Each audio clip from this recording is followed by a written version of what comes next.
यह कहानी बुद्ध की शिक्षाओं पर आधारित है, जो मन के विचारों को समझने और शांत करने के लिए प्रेरित करती है। यह कहानी एक बार के जीवन की गहराइयों में डूबने और सत्य को पहचानने का संदेश देती है। दोस्तों, अगर आपने हमारा चैनल RB स्टोरी 99 को सब्सक्राइब नहीं किया, तो चैनल को भी सब्सक्राइब कर लेना। एक बार बुद्ध अपने शिष्यों के साथ एक गांव में प्रवास कर रहे थे। एक दिन एक व्यक्ति उनके पास आया और बोला, गौतम, मेरा मन हमेशा अशांत रहता है। कभी कभी गंदे विचार आते हैं, कभी क्रोध, ईर्ष्या और लोभ। मैं इनसे छुटकारा पाना चाहता हूँ, लेकिन यह असंभव लगता है। कृपया मुझे मार्ग दिखाइए। बुद्ध मुस्कुराए और उसे नदी के किनारे ले गए। वहां पहुंचकर उन्होंने कहा, देखो, इस पानी में गंदगी है, अब इसमें एक पत्थर डालो। उस व्यक्ति ने वैसा ही किया। पत्थर डालते ही पानी में हलचल हुई और गंदगी सतह पर आ गई। बुद्ध ने पूछा, अब पानी कैसा दिख रहा है? वह व्यक्ति बोला, पानी गंदा हो गया है। बुद्ध ने कहा, थोड़ा रुक जाओ और इसे देखो। कुछ समय बाद वह पानी शांत हो गया और गंदगी नीचे बैठ गई। बुद्ध ने फिर पूछा, अब पानी कैसा है? उस व्यक्ति ने उत्तर दिया, यह तो बिल्कुल साफ हो गया है। बुद्ध ने कहा, यह तुम्हारे मन का उदाहरण है। जब विचारों की गंदगी उठती है तो तुम्हारा मन अशांत हो जाता है, लेकिन अगर तुम उन्हें हाथ न लगाओ, उनसे लड़ो नहीं, बस शांत होकर उन्हें देखने दो, तो वे स्वयं ही बैठ जाएंगे। मन अपनी स्वाभाविक स्थिति में शांत और निर्मल हो जाएगा। उस व्यक्ति ने पूछा, लेकिन यह कैसे संभव है? जब विचार आते हैं तो मैं तुरंत प्रतिक्रिया करता हूं। बुद्ध ने उत्तर दिया, तुम्हारी प्रतिक्रिया ही विचारों को और शक्तिशाली बनाती है। जब गंदे विचार आए तो उन्हें सिर्फ देखो, जैसे कि तुम नदी का गंदा पानी देख रहे हो। उन्हें स्वीकार करो, लेकिन प्रतिक्रिया मत करो। धीरे धीरे तुम्हारा मन शांत और स्थिर हो जाएगा। भिक्षु हर दिन तथागत से कहता, मैंने मन को जीत लिया है, अब यह मुझे विचलित नहीं कर सकता। तो एक दिन गौतम बुद्ध ने कहा, ठीक है, तुम दक्षिण दिशा में भिक्षा मांगने जाओ, यही तुम्हारी आखिरी चुनौती है।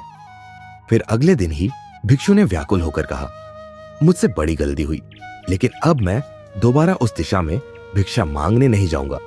ये कहानी शुरू होती है जब एक बड़े प्रदेश का राजकुमार अपना राजमहल सब कुछ त्याग कर बौद्ध संघ में शामिल हुआ।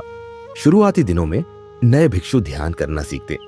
इसके साथ साथ गौतम बुद्ध उन्हें भिक्षा मांगने भेजते, ताकि भिक्षुओं का अहम कमजोर हो और उनका व्यवहार विनम्र हो जाए।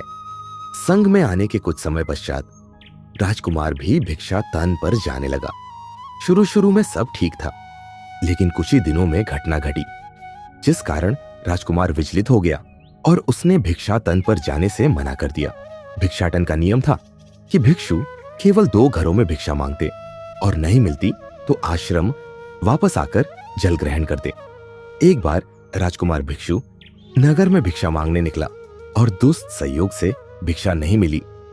शुरू में राजकुमार भिक्षु को निराशा हुई, लेकिन कुछ ही पलों में उसका मन शांत हो गया, जैसे कुछ हुआ ही ना हो। बिना प्रयास के आज भिक्षु बड़ा प्रसन्न था। उसने लौटकर गौतम बुद्ध से कहा, मुझे भक्षा पराप नहीं हुई, लेकिन मेरा मन शांत है। न कोई शिकायत है, न किसी विचार ने मुझे परेशान किया। गौतम बुद्ध भक्षों की सारी भावनाएं समझ रही थे। तथागत ने कहा, अच्छी बात है, अब तुम कल महल की तरफ भक्षा मांगने जाना। भक्षों ने आज्ञा का पालन किया और अगले दिन भक्षा मांगने निकल गया। कुछ देर बाद जब भक्षु महल के आगे से गुजरा तो उसे अपना महल याद आ गया कि कैसे वो ऐशो आराम का जीवन जीता था। भिक्षु ने सोचा, महल में खाने को स्वादिष्ट पकवान मिलते और सेवा करने को कई नौकर होते और सभी प्रकार के सुख मिलते। ऐसा सोचते सोचते भिक्षु के मन में एक इच्छा हुई कि आज बड़ी अभूजन मिल जाए। तभी भिक्षु सचेत हो गया कि ये सब अतीत की स्मृतियां हैं और मैं केवल इन्हें देख रहा हूं। पुरानी यादों के ताजा होने से मन में कुछ इच्छाएं प्रकट हो रही है, ये भी मैं केवल देख रहा हूं। अगर तो मैं मन की शांति और ये जागृत अवस्था कोड़ूंगा। भिक्षु ने महसूस किया कि जब जब हम स्वयं को 2 कदम आगे ले जाते हैं, जितना का स्तर ऊपर उठाते हैं, तब तब मन इस प्रकार के खेल खेलता है। जब हम मन को शांत करने लगते हैं तब मन हमें बेचैन करने की पूरी कोशिश करता है। भिक्षु ये सोचकर बहुत खुश हुआ, क्योंकि आज उसने आत्मचिंतन से मन के बारे में गहरी समझ और सूक्ष्म दृष्टि प्राप्त कर ली। भिक्षु ने आश्रम आकर गौतम बुद्ध को सारी बात बताई और कहा, तथागत, आज मुझे आपकी कृपा से सूक्ष्म दृष्टि प्राप्त हुई। मन हमें बार बार एक छो में उलझाना चाहता है। महल को देखकर मुझे भी पुराने सुखों का स्मरण हुआ आया, लेकिन आज भी विचार मुझे छू नहीं पाए। गौतम बुद्ध ने कहा, अच्छी बात है, कलकर की दक्षिण दिशा में जाना, वहां एक हवेली है, वहां मन और विचारों पर उपदेश देकर आना। भिक्षु बहुत खुश हुआ। आज वो जल्दी चल रहा था, क्योंकि वो उपदेश देने जा रहा था। पर दोस्तों, इस बार की यात्रा भिक्षु पर भारी पड़ने वाली थी। कुछ ही देर में भिक्षु हवेली पहुंचा और भिक्षा के लिए आवाज लगाई। आवाज सुनकर एक सुंदर युवती बाहर आई। भिक्षु ने सोचा कि इस युवती की सुंदरता को देखकर मेरे कोई विचार नहीं आना चाहिए, क्योंकि मेरा यहां आने का प्रयोजन तो इसको उपदेश देना है। युवती ने भिक्षु को प्रणाम किया और कहा, आइए पहले भोजन ग्रहण कीजिए। भिक्षु ने भोजन किया, फिर सोचा कि उपदेश देने से पहले थोड़ा आराम कर लेता तो अच्छा होता। भिक्षु ये सब सोच ही रहा था। इसी बीच युवती ने कहा, श्रीमान, आपने अभी अभी अन्न ग्रहण किया है, अब थोड़ा आराम कर लीजिए, फिर उपदेश शुरू करना। ये सुनते ही भिक्षु जो योजना वो मन में बना रहा था, ये महिला वो सब बिन बताए करती जा रही थी। भिक्षु ने सोचा, ये सब सही है, यहां लोग भोजन के बाद आराम करते होंगे। फिर भिक्षु आराम करने लेट गया और विचार करने लगा कि महिला कितने समझदार है और इसकी सुंदरता बेजोड़ है। अगर मैं राजकुमार होता तो ऐसी ही स्त्री के साथ विवाह करता। भिक्षु के मन में ऐसे ही कुछ विचार चल रहे थे। इतने में युवती फिर से आई और बोली, अगर आप राजकुमार होते तो मुझे उपदेश कैसे देते? भिक्षु जी, आप तो मुझे उपदेश देने आए थे ना। युवती का इतना कहते ही भिक्षु को स्पष्ट हो गया कि युवती तो मन पढ़ सकती है। भिक्षु घबरा गया और हाथ जोड़कर पूछा, क्या आप मेरा मन पढ़ सकती है? युवती ने कहा, क्षमा कीजिए, ध्यान करते करते मेरा मन शांत हो गया है, इसलिए बड़ी आसानी से मुझे दूसरों के विचार अपने आप महसूस हो जाते हैं, उनकी भावनाएं समझा जाती है। जब भिक्षु ने सुना तो उसके पैरों तले जमीन सरक गई। फिर बिना कुछ बोले भिक्षु तत्काल आश्रम की ओर चल पड़ा। रास्ते में चलते हुए भिक्षु का दिमाग फटा जा रहा था। उसकी बेचैनी बढ़ गई थी। भिक्षु खुद को कोसने लगा कि मेरे मन में युवती के लिए ऐसे विचार क्यों आ रहे थे। उसने मेरे बारे में क्या सोचा होगा? अगर ये बात लोगों को पता चलेगी तो लोग भिक्षु और संघ के बारे में क्या सोचें? आज भिक्षु बहुत लज्जत महसूस कर रहा था और वो थोड़ी ही देर में आश्रम पहुंच गया। जब भिक्षु गौतम बुद्ध के सामने पहुंचा तो तथागत ने देखा कि उसके चेहरे की रौनक जा चुकी है। दोनों कंधे झुके हुए थे। भिक्षु ने बुद्ध से कहा, अब मैं कभी भिक्षा के लिए नहीं जाऊंगा। तथागत ने कहा, पहले आराम से बैठो, फिर मुझे बताओ कि तुम्हारी चाल में इतनी थकान क्यों है? आज तुम्हारे चेहरे पर तेज की जगह कलानी की भागना क्यों है? भिक्षु ने सारी बात बताई और कहा, मैं सब कुछ जानते हुए भी महिला की सुंदरता के बारे में और अन्य चीजों के बारे में सोच रहा था। मैं मन से पूरी तरह हार गया। अब मैं कभी उस दिशा में नहीं जा पाऊंगा। मैंने बहुत संघ का भारी अपमान किया है। गौतम बुद्ध ने कहा, सबसे पहली बात, परेशानी को बड़ा चढ़ाकर मत सोचो। अगर कुछ बुरा हो जाए तो एकदम से ये मत सोचो कि सब खत्म हो गया बिना सोचे निष्कर्ष। पर दूसरी बात ध्यान दो कि कहीं तुम नकारात्मक विचारों के साथ अतिशयोक्ति करने वाले शब्दों का प्रयोग तो नहीं कर रहे। जैसे मैं हमेशा हारता हूं, जीवन में कुछ नहीं बचा, मैं मन से पूरी तरह हार गया, मेरे साथ कोई नहीं है, क्योंकि ऐसा करने से मन अति भावुक और विचलित हो जाता है और नकारात्मक विचारों के चक्र में फंसा रहता है। तथागत के शब्दों से राजकुमार भिक्षु के मन को सांत्वना मिली। भिक्षु ने पूछा, अगर मैंने अपने मन को जीत लिया था तो फिर मन ने मुझे परेशान क्यों किया? गौतम बुद्ध ने कहा, सबसे पहले यह समझो कि विचार पैदा कैसे होते हैं। पहले बाहर कुछ हुआ, फिर उस घटना के प्रति अंतर मन ने प्रतिक्रिया की। इस कारण शरीर में भावना या सनसनी पैदा हुई। फिर इस सेंसेशन या फीलिंग के प्रति तुम्हारे सचेत मन ने यानी कॉन्शियस माइंड ने प्रतिक्रिया की।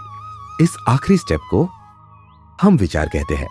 भिक्षु ने पूछा, हमको परेशान करने के विचारों में इतनी शक्ति आती कहां से है? गौतम बुद्ध कहते हैं कि हम खुद विचारों को यह शक्ति प्रदान करते हैं। जब आप जजमेंट और सही गलत के टैग लगाकर विचारों को देखते हो तो उनके प्रति रिएक्ट करने लगते हो।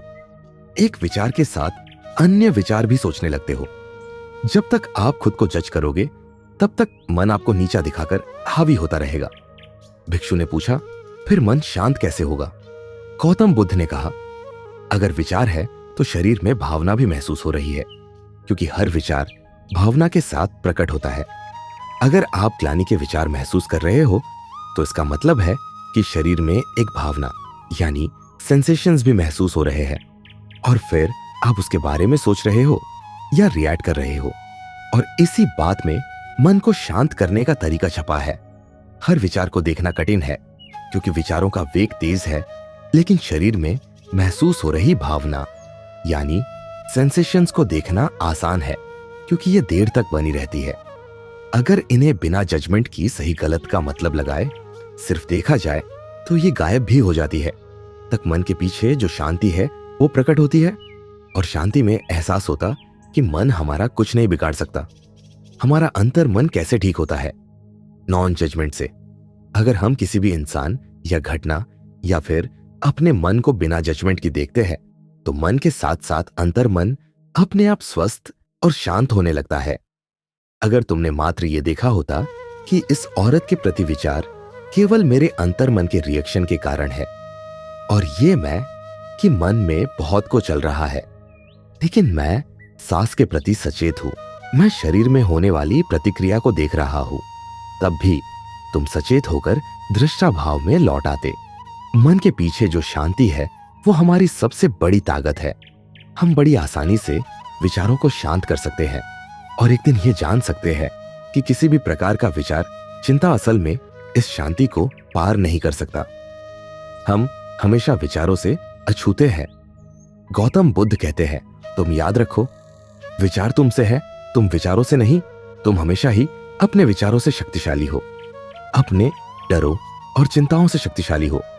अब तुम अगले 7 दिन युक्ति के घर भिक्षा मांगने जाओगे, और ध्यान रखना अपने विचारों को जज मत करना।